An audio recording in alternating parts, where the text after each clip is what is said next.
Yes, we can hear you. Can you hear me? Is it Yep. better? Is it faint or is it better? No, it's perfect. It's absolutely perfect. And we are live. We're live with a family friend, a good friend of mine, personal friend, and a man of the people, a man of the community. How do you want to be addressed in this interview, sir?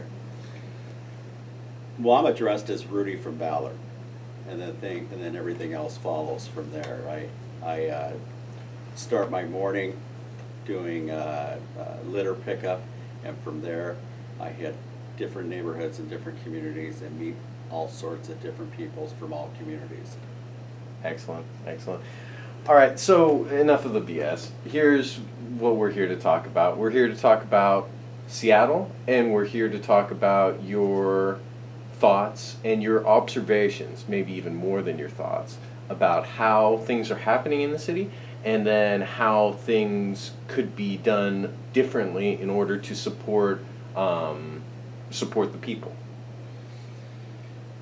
Well, I grew up here in Seattle, Oak Lake Elementary. Went through the busing program and graduated from Ingram High School, and so that goes back to the late '60s, '70s, into the '80s.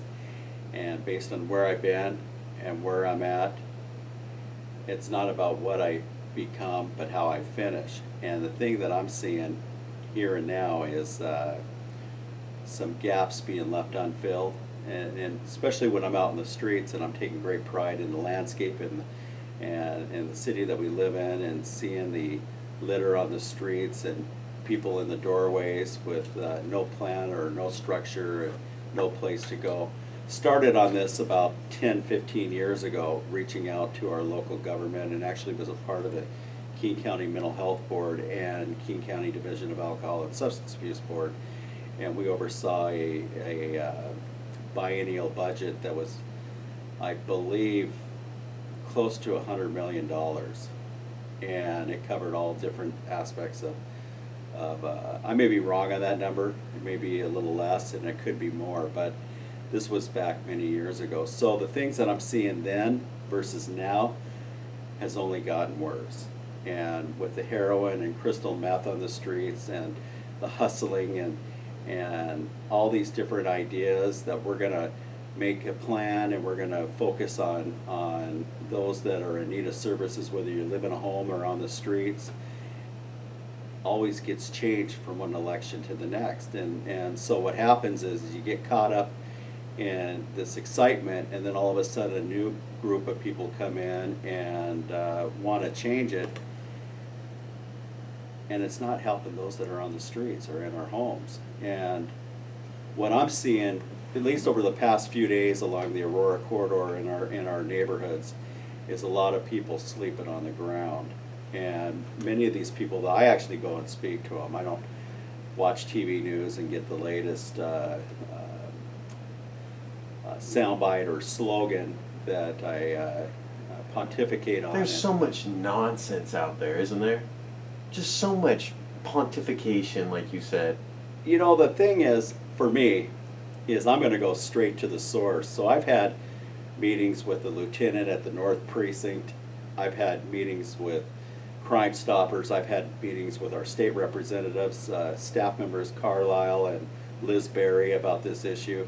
And I've spoke with Dan Strauss, our Seattle City Council member here in the district, for 20 minutes on this subject. And I'm constantly running into him throughout this pandemic.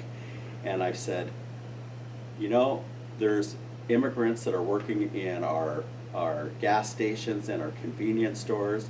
They're taking care of our elderly. They're taking care of, and there are nurses.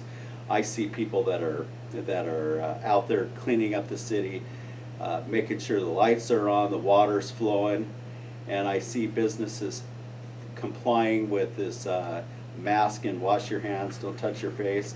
And the only reason why I'm not wearing a mask right now is because I'm in a distance and the door's open. The doors are open, and the thing is I don't want to get anybody sick. So when I go into a business, I wear a mask and I follow proper protocol.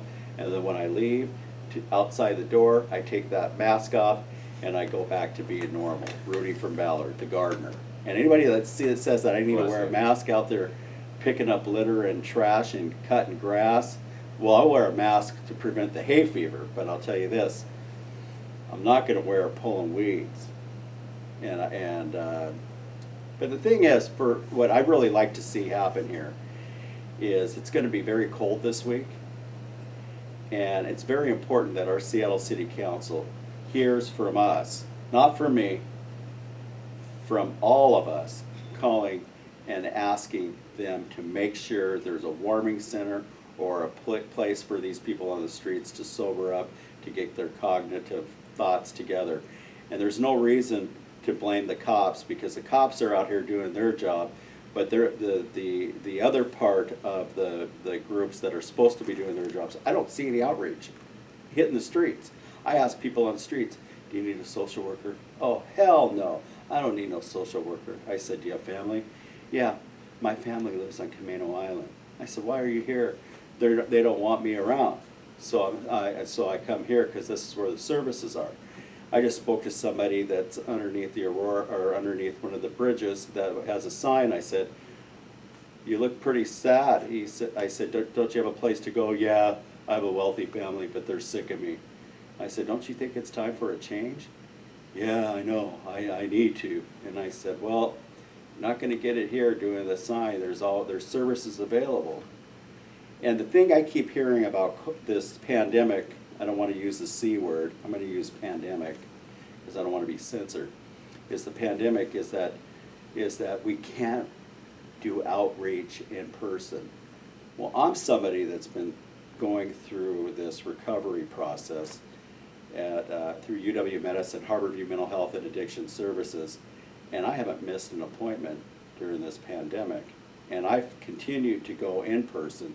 So why the heck is it that I can go, but those people on the streets along Aurora corridor that are maybe prostitutes or drug addicts or people that are wheeling and hustling and dealing to get their next fix, can't get the services?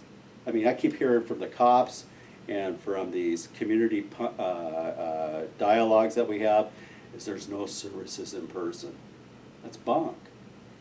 Absolutely bunk. And the key thing is there needs to be somebody from outreach that's a trained professional, whether it's a cop, whether it's a medic or a fire official or somebody from social services to do outreach.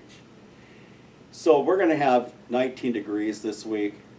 I'm going to be freezing my grass off and everything that goes along with my 56-year-old body, and I'm prepared.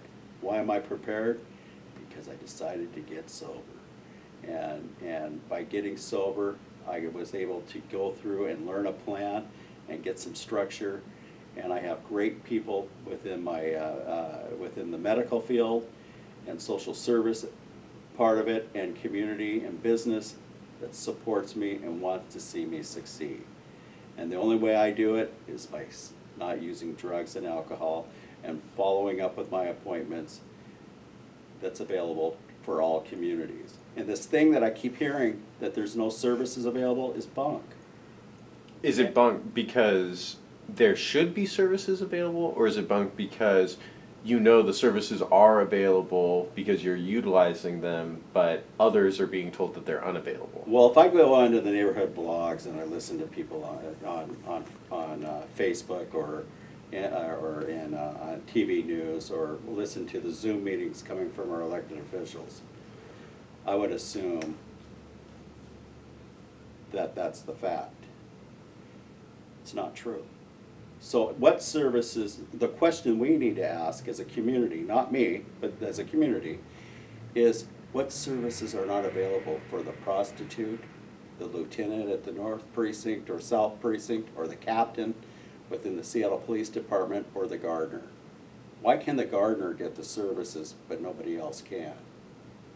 That's the question. Is it because is it perhaps because the gardener has chosen within himself that he wants to follow this new path, and that others are oftentimes not yet at that stage, and they are at the stage where either they need to find it within themselves to desire that, or they need the encouragement of others to desire that. But for you, you've already made the most difficult step. You've already decided for yourself that this is how it's going to be. And so, when obstacles come up, they're just that. They're just challenges that you just get past, just like every other challenge. Well, there's the way to look at it. It was either, well, first of all, it was having a commander by the name of Pat Slack from Snohomish County that called me on the phone and said, I think it's a good idea for you to get sober. And if you get sober, maybe the community can help your daughter, who has been dealing with a substance abuse and currently is in recovery. And I had to think about it. So at the time I thought, how can I get any respect from the community and my family if I'm using? And the fact that I had a hip replacement, if I fell, nobody would feel sorry for my scrawny, large, creative, visually challenged piece of body. And I mean, I'm fat, okay? That's not humongous, I'm fat. Humongous is a great word to use when you don't want to give somebody your name that's going to put you on social media and send you across the world. And then they have to figure out who you really are. Are you humongous? No, I'm Rudy from Ballard. And the key thing about that is I had to find what am I going to be? Like, do I think I'm cool because I'm being put on ladies' garments and pillows and T-shirts and calendars? I think you're cool because of this. You know what? The cool thing is showing up to work and finishing and make it happen, and have that lady be able to cut the check and make sure that I'm able to stay current with my responsibilities. And it was really important. It was a new quality of life that I've received with the help of others in UW Medicine and Ballard Swedish pain management addiction services. And so for me, when I see these people struggling on the streets and I'm told that there's no services available, what services are not available? I mean, what makes it you think that a person that is that has a different status is less or more important? And that's not how UW Medicine works. UW Medicine is there at Patricia Still Building there on 4th and Jefferson, helps all communities, whether you speak English or non-English. So why is it that people in city government and otherwise are saying that these services are unavailable?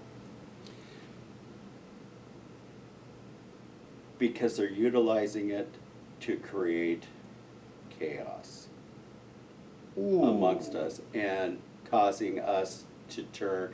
If we can turn the citizens and people in North Seattle against each other, that's how they get their votes. That's how they get the heat off them. Well, they don't get and they don't have to be responsible. In fact, I honestly don't think the Seattle City Council knows what to do other than turn it over to us in the community to let those that come in from outside to use North Seattle and Seattle as a whole as a playground to hustle and thieve and drug and thug, and to take their winnings across the city line.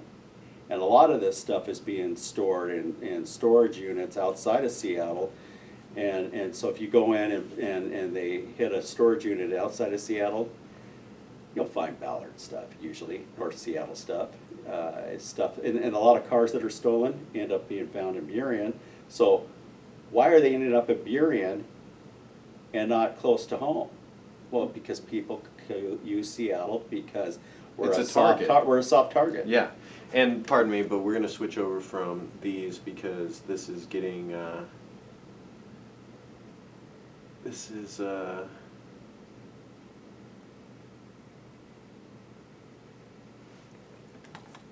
computer's at 1%.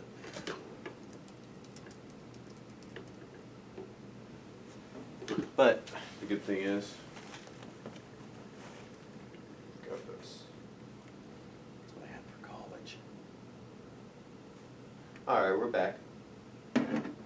We were talking about how services are being purported to be unavailable, and Rudy was talking about how potentially it's because the city council doesn't know what to do. It's that they want to divert responsibility from themselves to issues in the community, such as race relations and maybe other forms of inequality. Did I summarize that right? I think it's close. I think the thing that the Seattle City Council is doing is they want to defund public safety. So when they defund public safety, what it does is have a quick and fast consequence on public health. So as we go into this cold winter week, are the hospitals able to handle the capacity of those that are hypothermia?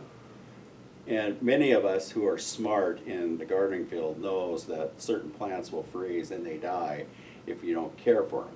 So some of my pots that are on decks and on patios, I'm going to cover up with a blanket, or I'm going to bring them inside if possible. But I'm going to go out of my way to take care of those plants so they are available come spring and summer. That's what makes a difference between us out here on the streets. I mean, there's a simple app. We have so much property, and we have places for these people to go. Why is it shoreline? And Snohomish County has a warming center, and Seattle hasn't come up with one yet that I have seen. Is it possible that Seattle is a bigger city, and therefore we have a bigger bureaucratic presence, and therefore, although we have a bigger government, we oftentimes have a government that is less capable of helping its people and less capable of pivoting when it needs to in a crisis situation, and they're essentially constantly reacting to public opinion and trying to get reelected. This is what it is. We've got 9 wannabe mayors on the city council dictating to the mayor on how to run city government. And it becomes a clusterfuck of misinformation. And if for those of us that are smart, we bypass that bunk information. I'm using bunk because I don't want to cuss and swear, because there might be young kids watching. And if they know humongous encourages those kids to don't do drugs, stay in school, listen to your parents, good etiquette, good posture, and no money, no honey without an education. And so that's when the kids come up to me, they actually, what I've noticed is they reflect their parents. The chaos inside the house reflects our kids on the streets. And so if there's no structure in the home, these kids are not going to want to stay home because there's chaos inside the home, and they end up on the street. And they talk to me, and I hear all the stories about some of these I hear many stories about some of the families in our affluent communities, and I also hear it coming from immigrants who are concerned about their kids getting involved with drugs and alcohol and involved with gang activity. And I'm not saying people of color are just gang members. We've got the neighborhood. Nobody wants to believe this, but I swear to God, I do. We got this North End mafia of young 20, 30, 40-year-olds that are white who are hustling and bustling, and they're not living in encampments. They're living in houses, going around breaking into storefronts, stealing people's cars. And how do I know? Because I know, because I've lived amongst it. And anybody that knows some of these butt scratchers that live here in North Seattle, and oh no, they're not butt scratchers. Those are people too. They have feelings. Okay, so when they steal your car, they needed it more than you did because they're high, because they're using substances. Well, why the heck are they stealing your car and stealing your stuff? It's so they can get more dope, and you're gonna kiss their ass for that? Excuse me, I just cussed, sorry kids. But that's what we have in North Seattle, is we wanna blame the cops, but yet when we need them, we call them, and if we don't get our way, then we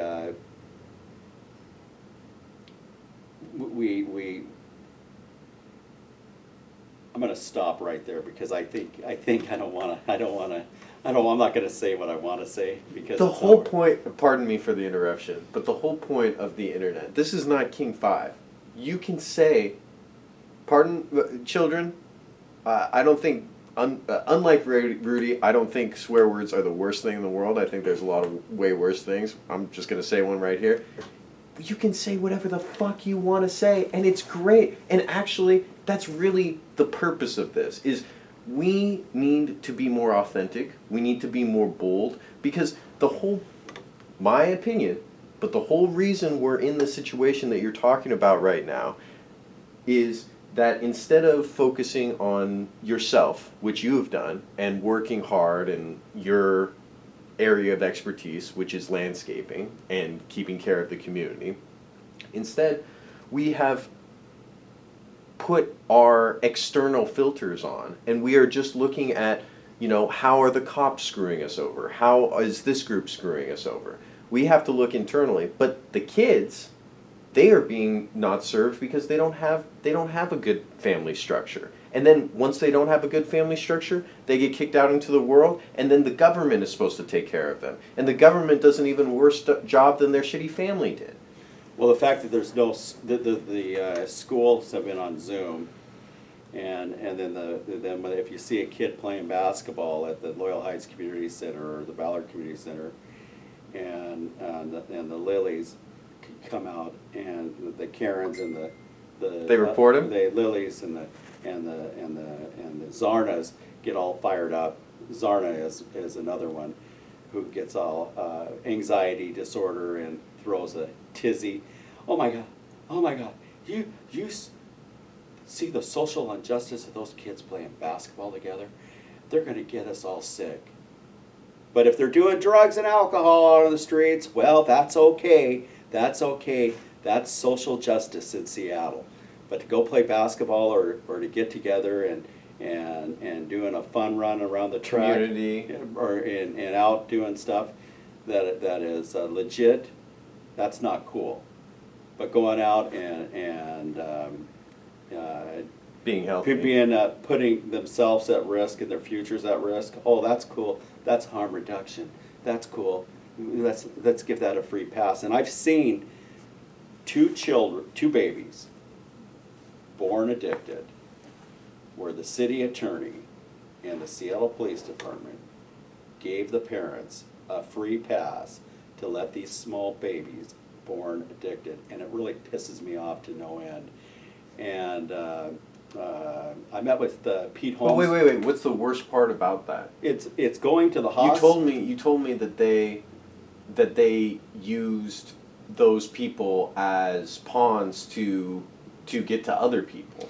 Well, what they do is they catch the parents with drug paraphernalia, and the trade-off is to use those parents at the expense of the babies to go after other higher level suspects in our city. And I met with City Attorney Pete Holmes, and I flagged a person, I'm going to say their name, flagged a person, that this person was with family court and had a CPS case on the parents, and drugs were an issue, and had a warrant out for their arrest. Can you pick the person up and get them in mental health and drug court, so we can look out for the interest of the babies and the child that's in foster care, so that the parents can at least have the time to come together and have a plan, but it needs some teeth to it. Do you even talk to the state DSHS or CPS about these cases that are attached? Well, because of harm reduction in Seattle, the warrants were quashed to go ahead and go use, and any grandparent that goes out and sees a small baby being, where they're being, they've got a patch on them to clean them from opiates, is a shame. And the long-term consequences of the child's health doesn't matter to the city attorney, to the street cop that's on the beat, or the Seattle City Council, because it's not their baby. But that Seattle City Council sure likes to show their babies now. I saw a Zoom meeting the other day, and I saw the state legislature at a Ballard District Council meeting, and the legislators were showing their babies with no regard to those 2 grandkids that were born addicted to opiates and given a free pass by our Seattle City Attorney, Pete Holmes. And there were services available, but there was no consequence coming from city government. The state wants the parents clean, but the city attorney said, no, it's cool, it's cool, go ahead and continue to get high and let those babies be born addicted. That's bunk. Fundamental failure at many steps along the way. You know, obviously, first step is the parent's children, or the children's parents. Next step, unfortunately in this case, is like the police. And then the next step is the city prosecutor's office. And then the next step is the King County prosecutor's office. And then the next step, you know what I'm saying? Like, it's a failure along the whole line. And what I would just question about this, and I would be interested to know what you think about this as someone with a lot of experience, is how many failures are we going to accept from government before we start to decide that maybe we should be looking elsewhere for these solutions? Maybe it's somewhere else, because it doesn't seem very effective at any step along the way the government is handling it. Well, the city attorney is still being paid for Zoom meetings and for hearings. And while there's a backlog, I believe, of a number of cases because of the pandemic, well, there was a backlog before the pandemic. And so before the pandemic to this pandemic, and then all of a sudden we're going to defund public safety. Well, I tell you this, it needs to fall. The city attorney's office, those babies should be cared for, not by the cop's budget, by the city attorney's budget, to make sure those babies have a full life, because there is unexplainable events and unintended consequences that have occurred because of the addiction being given a free pass with a warrant. And then other crimes have been committed since, and still nothing's been done. And but this is across the board of stuff that is happening.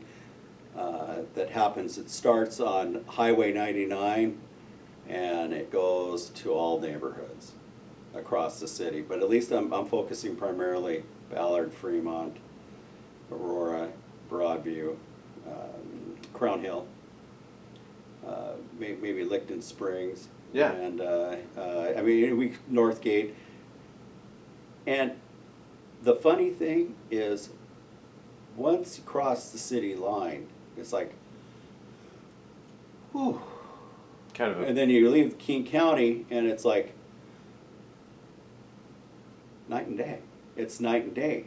The corruption and the hustle is nowhere near the same as it is in Seattle and North Seattle. And is it simply possible? Because I think we see it at the city level, city of Seattle level, it's clear when you compare it to rural areas of Washington. But then even at the city of Seattle level compared to the federal level, there's a huge gap there between the corruption and the incompetence, right? And it's really just a linear trajectory. The more bureaucracy, the more government, the more corruption, the more ineffectiveness, and the more waste. I don't know if it's corruption. I think that when the feds drop the money down to the state passes it on to the county, and the county is supposed to disperse it to the local municipalities. And then what happens from there? And it all starts local is global. And so, and there's, for us at a local part of what we do is a lot different than in Detroit, Michigan. Oh, I'm from Boston and this is how we do it. Well, I am not from Boston. And I'm not from Florida. I'm not from Wisconsin. I'm from Ballard. I'm Rudy from Ballard. So if you want to talk about that stuff, that's cool. But we're going to talk about what's here and now and cognitive of things that are happening right now here, and let's problem solve and let's find a solution. And it shouldn't take the kernel of logic to figure out that there's something wrong here when I see people sleeping in the doorway who has families, but the families have been told by the cops there's nothing they can do, by social services there's nothing they can do, and then Pete Holmes allows these babies to be born addicted. That's bunk. That's crazy stuff, man. I mean, that's just stupid. And Pete Holmes, I'll look you in the eye right now. You come visit us in this meeting and tell me that I'm lying, because I'm telling you that you know exactly. I met you in your office. Fortunately, I was rolling over there from getting a restraining order against a bad dude in King County Superior Court, and was granted a protection order of somebody that was a violent offender with a long criminal history. And I happened to run into you in your office, and you said you were going to check into it. And what happened? Gave the person a free pass to go ahead and lose the child to foster care while being pregnant. So, what's up with that, Mr. Holmes? I mean, if you can't do the job and you're not going to help the people that need it the most, then we need to find somebody else that will. Just be honest with us and not give us some bunk message that, well, we're working on it, and it's the pandemic, and it's a sign of the times, and we're gonna, if you steal a couple of half racks of beer and some chew and some candy, that's cool. And then you can go down to Aurora, pay the girl $10 to get the prostitute on Aurora who has mental health problems and addiction problems, to get hey, can you get me some heroin or some meth? Sure, baby, no problem. And then I throw the money in from my DBT card there that I get from DSHS, and I throw a few bucks for the heroin and meth. And what are you going to do, Pete Holmes? Give me a free pass. Thank you, Mr. Pete Holmes. I got a hooker, I got booze, and I got high. That's Pete Holmes' harm reduction, and giving a free pass to future mental health and addiction problems that become bigger issues, just like that small baby being born addicted. Just seems like to me, it doesn't matter whether it's Pete Holmes, doesn't matter if it's somebody else, the system is ineffective, and it's not going to help people. There are people that can rise above the ineffectiveness with determination of self, and I think you're an example of that. I think there's lots of examples of that. And, you know, maybe we should commend the city or the county or the state when it comes to those cases, but I really think those people would probably find a way out of it almost regardless, right? Well, right now, what the city attorney is saying, and what is being said by the public defenders, sorry, no offense, is that I couldn't I couldn't get into the meeting because of I couldn't get into the meeting. And I can't get treatment services because of the pandemic. But like you said, But the thing is wait a minute. So that person was released because that person couldn't get the services. Well, why the hell can I get the services? And they're there, and I'm not going to Betty Ford. I'm going from the street level, catching the D line, downtown Seattle, up to Capitol Hill, just like everybody else that is in a low level, below the radar. I'm with the have-nots, okay? There's the haves and the have-nots. And if I'm going to learn something, I want to learn from the have-nots before I learn. That might be Pete Holmes calling me. do you think? Is that your phone? What? Yeah, that's my phone. Do you want to get it? No, I don't need to get it. Okay. He can. City Attorney Pete Holmes, Rudy from Ballard at gmail.com. Email me anytime. And Chief Diaz, you can email me too. And the nice thing is I have helping me on this is Crime Stoppers. Jim Fuda. Q13? Yeah, Crime Stoppers, Jim Fuda. Is that Q13? Am I wrong? That's Q13. Right. Yeah, I talked to Fuda, and I said, you know, can I seek your assistance in helping some of these people that we see on the streets to services? And he said, no problem. And what I also see is that we've got hard-working. This is the thing that people don't talk about, is the hard-working immigrant and person of color, business owner, who wants a safe, clean, and livable economy for their storefronts.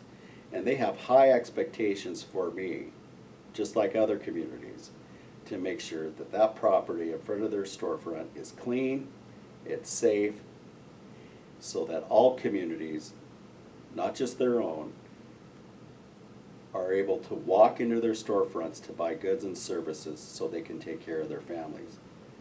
That's all they want. No different from anybody else. No different from anybody else. But no. Do we have that in Seattle? Of course we have that in Seattle. Seattle's an international city with all sorts of smart professionals. We got a African American female that is a office manager near Baker Park, who has pleaded with Dan Strauss and the North Precinct to deal with Baker Park encampments for a long time. And when the staff leaves, they have to watch their back. When the patients show up, they have to watch their car. Rudy, you said it. These people, especially the city council, do not care about anything except for promoting their careers. They want to take the next step. They want to become mayor one day. They want to have higher offices. They don't care about race relations. They don't care about inefficiencies in government. They don't care about pandemics. They don't care about any of that stuff. And all of it is a way to distract each other and, like you said, to divide us and to make us fight each other instead of to hold them accountable, to realize that potentially there's no way that government is going to be able to be held accountable, and that's why we need to reduce government. But at the very least, even if you don't think that, then you need to hold them accountable and say, where is our money going? What is it going towards? What are you doing with it? Why are you collecting a salary when you're not providing services? Why are you doing these things? These are not things that promote the health of the community, that help people. Again, we have council members and state legislators that like to show off their babies on Zoom while leaving that baby that Pete Holmes and those council members and state legislators knew were being born addicted. So that's the way it is. Mm-hmm. Yeah. Sorry guys, we're just recording here a little bit. Okay. Wow, podcasting. Yep. No, it's all good. Let's cut it off. Okay.